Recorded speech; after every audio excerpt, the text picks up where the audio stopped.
Hey guys, this is just a quick video for anyone who's been enjoying my live readings of Virginia Giuffre's memoir, Nobody's Girl. So in the book, we learnt that Virginia Giuffre had originally disclosed an assault done to her by formerly Prince Andrew and how she had been trafficked to him as a minor by Ghislaine Maxwell and Jeffrey Epstein back in the 2000s, and how in 2011 she was contacted by a Daily Mail journalist, Sharon Churcher, who had found out her identity as Jane Doe 102 from court documents in the case and tracked her down to her home in Australia. And it was that Daily Mail article that first published the photo of formerly Prince Andrew with his arm around her at Ghislaine Maxwell's home in Belgravia in London. And because the Daily Mail claimed that they were scared of being sued, they never stated what Andrew did to her. They merely implied it, and that prompted years of speculation, which begs the very obvious question: why would the Daily Mail pay for a reporter to go all the way over to Australia to speak to her about an allegation if they thought it was unfounded? They were the ones that tracked her down and offered her a huge sum of money, unless maybe the royal family's communications team was tipped off and wanted to get ahead of this story, and that the media and the police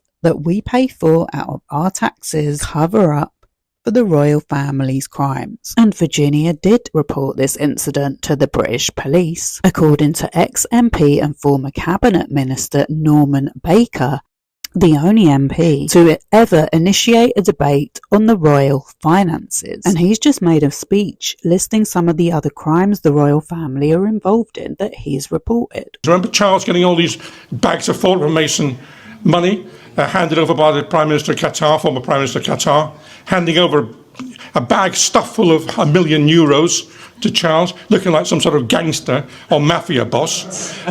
This is outrageous. And why were the police in that? Where were the police saying, hang on a minute, is there money laundering involved here? Because it would do with anybody else. They didn't do with him. It is a catalogue of failure by the police to investigate anything properly to do with the royal family. Whether it's a Queen not wearing a seatbelt or Philip not wearing a seatbelt when he crashed his car into somebody else pulling out from a side road. Whether it's Prince Harry apparently shooting rare species of birds, which, by the way, is a criminal offence which can lead to imprisonment.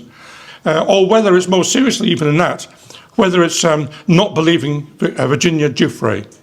Because in 2015, she made a complaint to the Metropolitan Police. Their policy at the time was to believe the victim. That was their policy. You can say it's right or wrong, but that was a policy they had in 2015. That was a Me Too era. Did you believe her? No, they closed the case. And they closed the case again or refused to reopen it when more information came out from Epstein in 2019. And they refused to look at it again when more information came out from the US Congress. They want to see no evil and hear no evil in Metropolitan Police. And when I caught them red-handed, I didn't personally catch them red-handed, I reported them. I wrote to Fawcett, Michael Fawcett, Charles's right-hand man, and Charles to the Metropolitan Police on an open and shut case, in my view. They did nothing about that. That was the instance when Fawcett had written to a rich Arab saying, we can help you with your citizenship application. We can upgrade your honour from OBE to CBE. And by the way, that's in return for giving us money for Charles's charities. That is an offence under the 1925 Act, which prohibits the sale of honours. It's a clear offence.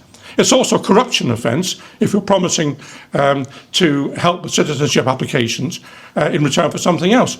In 2022, a former police officer who worked for the royal family turned whistleblower, he gave an interview to 60 Minutes, disclosing that Andrew was a bully who had girls in and out of the palace without checking in with security. Just like there were unidentified people listed on Epstein's private jet flight logs, as if those people don't matter. He also alleged that Ghislaine Maxwell was waved in and out of the palace. A little bit more background on Virginia Giuffre, the royal family, Ghislaine Maxwell, the British media and the British police. Very complicated and secretive relationship. Complicated because the very people that set down the rules of our society are not capable of following them. I've also heard that there are people trying to discredit the validity of Virginia Giuffre's memoir. These same people that advocate against the Me Too movement and want people to believe that Ghislaine Maxwell is innocent. They want us to believe that Virginia Giuffre is the opportunist, instead of someone who was a victim